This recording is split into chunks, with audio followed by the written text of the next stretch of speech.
Assalamualaikum warahmatullahi wabarakatuh. Perkenalkan nama saya Jia, NIM 22650018. Tujuan saya membuat video ini untuk memenuhi tugas eh, manajemen risiko eh, untuk memenuhi mata kuliah Cibri Crime.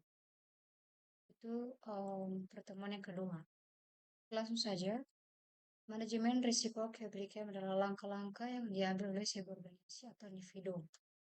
Risiko dan dampak KPBKM ini adalah risiko itu mengacu pada potensi atau kemungkinan terjadinya serangan dan pelanggaran keamanan tersebut.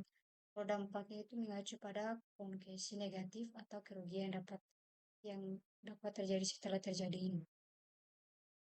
Risiko keamanan siber adalah potensi atau kemungkinan terjadinya serangan dan pelanggaran keamanan.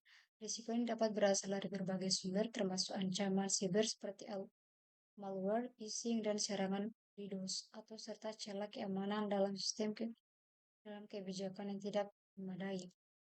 Dampak keamanan siber adalah kemungkinan negatif yang dapat ditimbul akibat serangan atau pelanggaran keamanan. Dampak yang beragam termasuk kehilangan data, gangguan operasional, kerugian keuangan, hilangnya reputasi. Yang kelima itu penyalahgunaan identitas, dan yang keenam sanksi hukum. Risiko dan dampak diberikan pada individu itu diberikan pada individu adalah aspek yang selain terkait dengan konteks serangan yang siber.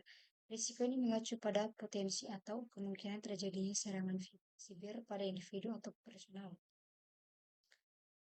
Risiko dan dampak pada perusahaan atau organisasi. Kalau kemungkinan organisasi terjadinya serangan kriminal atau ditujukan perusahaan atau organisasi jaringan komputer. Dampak diberikan pada sosial atau ekonomi dan politik. Kalau sosial itu melibatkan sejumlah masalah yang mengaruhi masyarakat secara luas, sedangkan dampak ekonominya itu dari dia adalah signifikan kejahatan siber yang mengakibatkan kerugian finansial besar individu atau perusahaan bahkan negara. Kalau politik dia itu signifikan dalam konteks global yang nasional. Kejahatan siber digunakan sebagai alat mencampuri proses politik termasuk pemilihan umum atau menyebarkan propaganda. Langkah-langkah untuk manajemen KPBKM. Pertama, unitas risiko, penilaian risiko, pengembangan kebijakan, dan produksi. Keempat, protes dan pencegahan. Kelima, deteksi dan tangkapan cepat. Keenam, pengurangan risiko. Ketujuh, pemulihan. Kedelapan, evaluasi dan perbaikan. Kesembilan, kemitraan dan kolaborasi.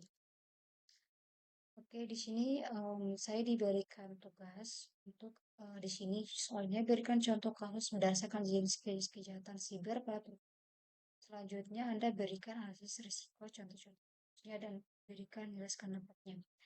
Oke, di sini saya sudah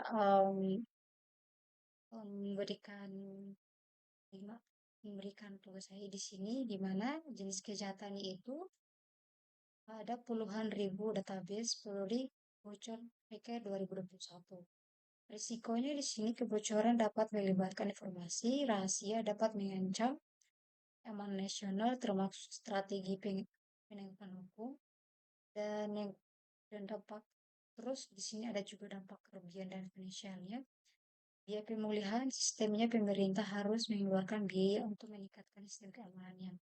Sedangkan pihak yang dirugikan adalah Polri dan institusi pemerintah. Oke, itu saja video saya. Mohon maaf jika salah kata. Assalamualaikum warahmatullahi wabarakatuh.